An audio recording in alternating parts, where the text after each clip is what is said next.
Salut, moi c'est Malo et vous écoutez Malof Culture, le podcast pour éveiller, inspirer et partager. Au programme, de jolies découvertes, des actus de la culture, ou plutôt des cultures, d'ici et d'ailleurs. Et si vous me connaissez, vous vous doutez bien qu'il y aura une bonne dose de coups de cœur et parfois des coups de gueule.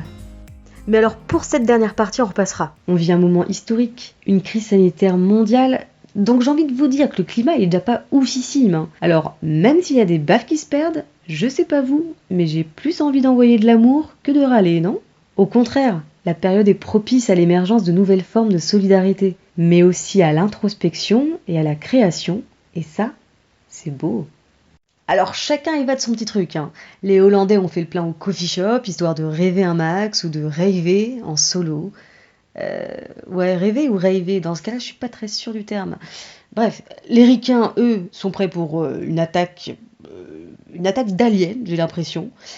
Les Italiens chantent au balcon, et nous, à ce qui paraît notre super pouvoir, je vous vois venir, non, ce n'est pas de construire un fort en PQ et coquillettes, ce serait les concerts dans le salon et l'apéro, bien sûr, fierté nationale, l'apéro.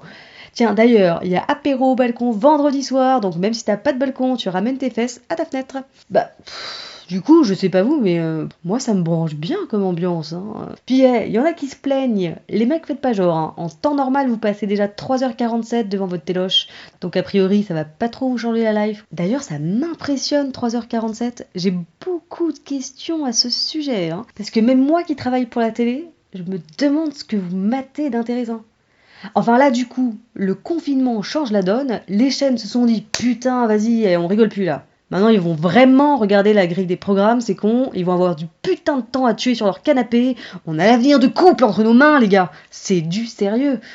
La télécommande va devenir l'épée de Damoclès au-dessus de millions de familles, il faut leur proposer de l'exclu, de la qualité. Du coup il y a eu une réunion dans une cave avec Canal, Jackie, Michel et Pornhub. Ouais.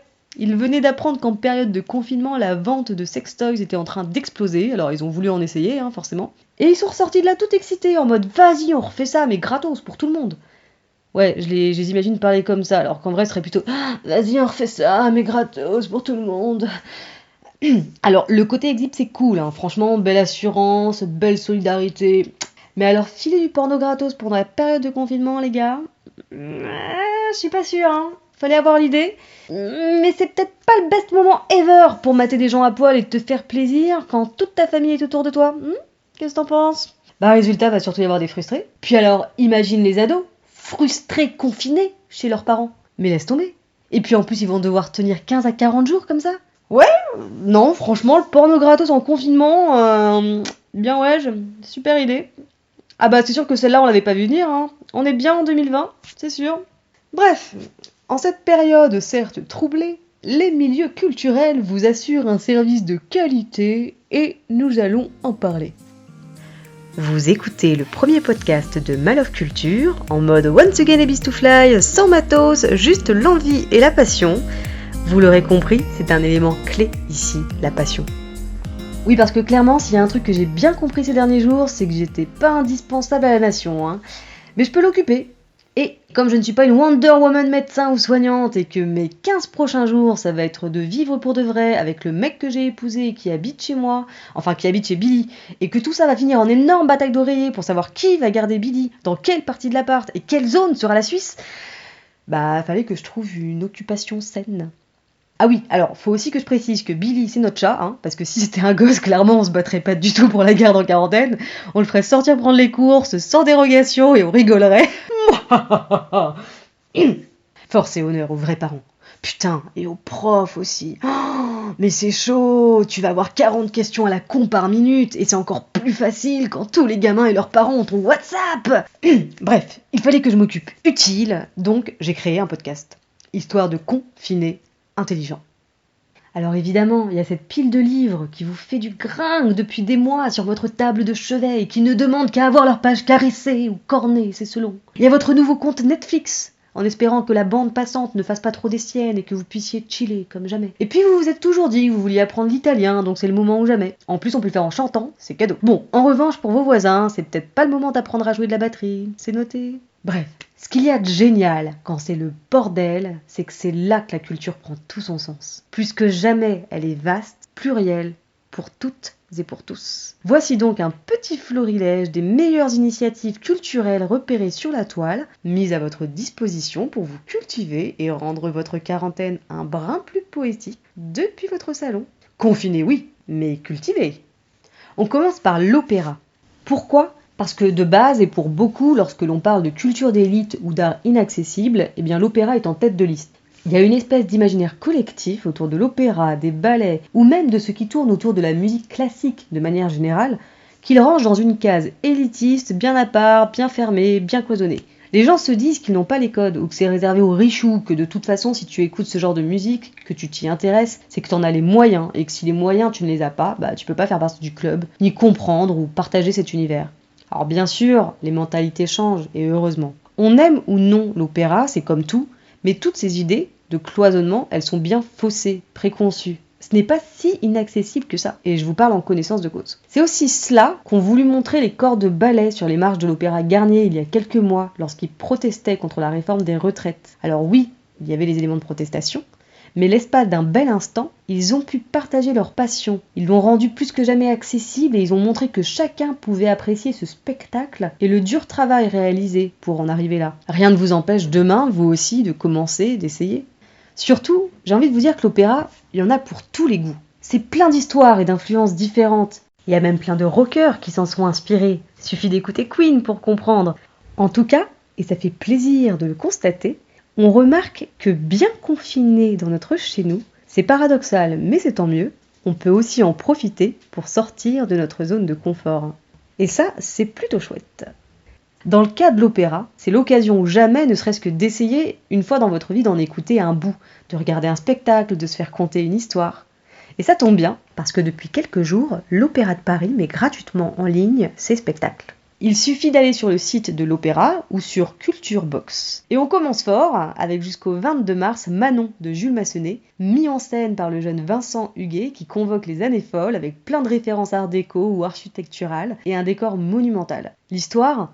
On est en pleine régence, on est à un tournant de la société qui voit apparaître du bout de son nez la promesse d'une liberté nouvelle. Et la jeune Manon, elle, fuit le couvent. Ouais, elle est très rebelle, Manon.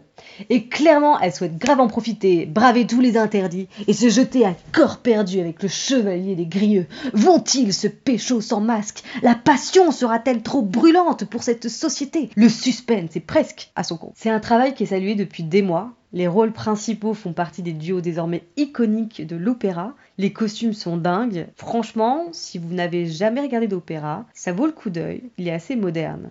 Par la suite, ces prochaines semaines, vous pourrez aussi découvrir des classiques comme Don Giovanni ou l'incontournable Lac des Cygnes. Le Lac des Cygnes, ce qui m'a toujours fasciné, c'est que beaucoup de personnes connaissent l'histoire, ont déjà vu des bribes d'images, ont même lu des bouquins sur le Lac des Cygnes, mais très peu ont finalement déjà vu une des versions d'opéra, de ballet, et je trouve que ça peut vraiment être une belle occasion à ne pas louper.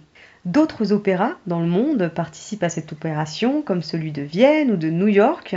Et au moins pendant quelques temps, on ne pourra plus dire que l'opéra est un art réservé aux élites. Il t'invite directement dans votre salon, ou même dans votre chambre, votre salle de bain. Bref, vous faites ce que vous voulez de votre vie à domicile pour regarder votre opéra tranquillou. Ah, et au passage, je vous donne un tuyau post-confinement. Bien souvent, vous pouvez trouver de petits prix ou même des répétitions générales gratuites pour profiter d'un opéra. Et ça, c'est toute l'année. Bref, soyez curieux. Bon, je vous rassure, si c'est pas votre truc, il n'y a pas que l'opéra. Les musées, eux aussi, vous offrent un peu de rêve avec des visites virtuelles, des œuvres en libre accès. Et puis alors là, on peut piocher directement dans les œuvres ou les salles qui nous intéresseraient en temps normal. Pas besoin d'attendre que Mamie Georgette avance devant vous pour voir l'œuvre suivante ou lire le panneau, ni de faire une heure de queue pour avoir un billet. C'est plutôt pas mal. Les plus grandes collections s'offrent à vous. Pour l'occasion, vous pouvez même voyager, ce qui est plutôt pas mal en période de confinement, vous le reconnaîtrez. Vous pouvez profiter du musée Van Gogh à Amsterdam, du British Museum à Londres, du Guggenheim à Bilbao, de la Galerie des Offices à Florence, le musée Frida Kahlo à Mexico. Même Pompéi propose des visites virtuelles, ou encore le Saint Graal, les musées du Vatican, avec une visite à 360 degrés de la chapelle Sixtine. Ouais, rien que ça, c'est quand même assez dingue. En France, et si on faisait un classement, il pourrait facilement remporter la première place. Le musée d'Orsay vous propose non seulement des visites virtuelles, mais aussi des podcasts. Ouais, des podcasts, clairement zéro personnalité. Je rigole bien sûr. Il y en a même 13 à disposition. Ça s'appelle Promenade imaginaire et ça vous emmène en voyage à travers des peintures du musée d'Orsay, notamment des peintures d'Edgar Degas qui vous amènent aussi à écouter l'histoire de ballerines ou de petits rats de l'opéra. Et à chaque fois, on plonge volontiers dans le 19e siècle pour quelques minutes. C'est Béatrice Fontanelle qui est derrière tout ça. Je trouve ça très cool pour les enfants et pour les ados, ça fait fonctionner l'imagination, c'est presque de la lecture auditive, ce qui est tout aussi bien que la lecture, ça a été prouvé. Et ça les amène à réfléchir une fois de plus sur des œuvres ou des époques qui peuvent être liées au programme étudié en classe. Bon, ça peut aussi plaire aux plus grands car c'est très bien fichu. Profitez aussi de ces prochains jours pour arpenter l'emblématique Galerie des Glaces, mais pas que, au château de Versailles, ou encore vous rendre au musée du Quai Branly en ligne pour vous ouvrir à d'autres cultures, de l'Océanie à l'Afrique en passant par les arts asiatiques pour ce qui est des collections permanentes. Ou encore le Mucem à Marseille avec plein d'œuvres autour des civilisations méditerranéennes. Il a reçu v'là des prix, donc là idem, je vais sauter sur l'occasion, pour ma part j'ai très envie de voir à quoi ça ressemble. Si vous êtes plutôt branché mécanique ou aérospatial, vous serez sûrement ravi de découvrir le musée virtuel d'Air France. Ça change, ben oui, musée c'est pas que de la peinture ou de la sculpture les gars, il y en a pour tout le monde. Et surtout, il y a tout le savoir du monde. Les musées de la ville de Paris, même le nouveau musée de la Libération, se prêtent aussi au jeu. Ils vous invitent à la découverte. Pour cela, parce que je trouve ça pas hyper clair dans certains articles, donc je vous donne l'astuce, il faut vous rendre sur le site parismuseecollection.fr, tout au pluriel, tout attaché. Là, vous avez plus de 300 000 œuvres, des parcours thématiques et des expositions virtuelles. Il y a de quoi faire, vous risquez pas de vous ennuyer. Côté film, sans compter les plateformes ou les chaînes qui passent en clair, ça je pense qu'aujourd'hui tout le monde est plus ou moins au courant de ce qui se passe, je vous conseille de passer par le site openculture.com. Vous pourrez découvrir des chefs-d'œuvre disponibles gratuitement parmi plus d'1 millier de films répertoriés. La bonne nouvelle, c'est que ça marche toute l'année. Côté lecture, si on ne veut pas que ce podcast dure des heures, on va faire simple. En plus de votre super pile de bouquins qui vous attend, plein de journaux, y compris le prestigieux New York Times, ou encore Vanity Fair, ou même Vogue, vous offrent soit des articles, soit carrément le dernier numéro paru gratuitement. Ce qui me paraît aussi très utile à mentionner, à l'attention des parents qui pourraient m'écouter, c'est que Playback, l'éditeur, propose 15 jours d'abonnement à leurs journaux pour enfants et ados. J'ai nommé Mon Quotidien et même L'Actu, autant dire toute mon enfance, donc je ne peux que saluer cette initiative. C'est un formidable moyen de faire lire, mais aussi et surtout de faire découvrir l'actu, sans prise de tête à vos bambins et vos moins bambins, parce qu'au final, vous pouvez être sûr que toute la famille le lira, ça ne loupe jamais. Il y a aussi les podcasts pour enfants, comme La Veilleuse de sommeil ou encore Une histoire et au lit sur France Inter, Salut l'info avec les journalistes de France Info et Astrapi, qui décryptent l'actu tous les samedis, soi-disant pour les enfants, vous kifferez aussi, soyez-en sûrs. Le petit plus, c'est que c'est toute l'année ça aussi.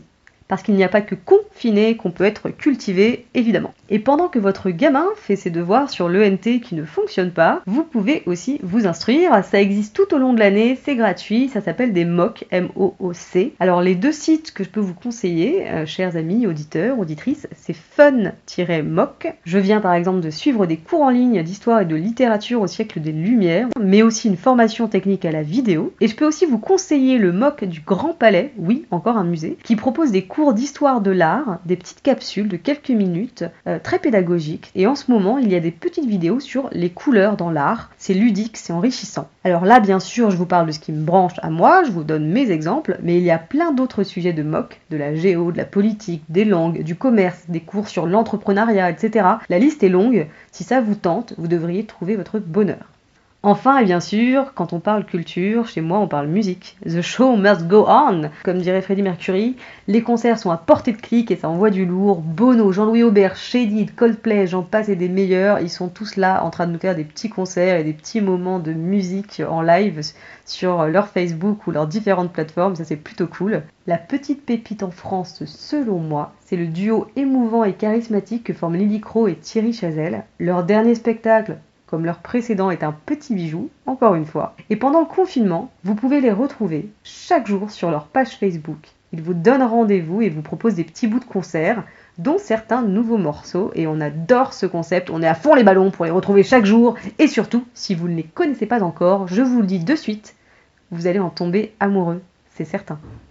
Pour finir sur cette note musicale, sur Malov Culture, on aimerait bien créer un rendez-vous apéro live avec des artistes, des amateurs en herbe ou professionnels depuis leur salon, leur balcon, leur jardin. On aimerait aussi vous donner la parole. Alors si t'es artiste, chanteur, chanteuse, dessinateur, dessinatrice, drag queen, comédien, comédienne, musicien, musicienne, parolier, parolière, auteur, autrice, que tu entends ce message, viens, on t'attend tous depuis notre salon. Sur ce, je vous laisse explorer tous les petits trésors dont on vient de parler, parce qu'il y a Billy qui commence à se foutre légèrement sur mon clavier, le voisin du dessus qui commence à mettre une playlist franchement douteuse, donc ça ne devient pas du tout pratique cette histoire. Merci de m'avoir écouté pour ce premier épisode un peu freestyle avec les moyens du bord, notamment une chaussette sur mon smartphone. Non, je ne fais rien de chelou avec mon téléphone, c'est juste pour le son, il est déjà pas terrible, alors imagine sans chaussettes. Il y aura bientôt un micro sur Malov Culture, le podcast, et j'espère que vous serez encore des nôtres pour ce grand moment. Je vous dis à très vite, avec des histoires, des portraits d'ici et d'ailleurs, des bouquins, des concerts, des infos du monde qui nous entoure et de la passion. Bisous, parce que je suis de loin donc je peux, et ouais. Allez, zou, prenez soin de vous, et n'oubliez pas, soyez curieux.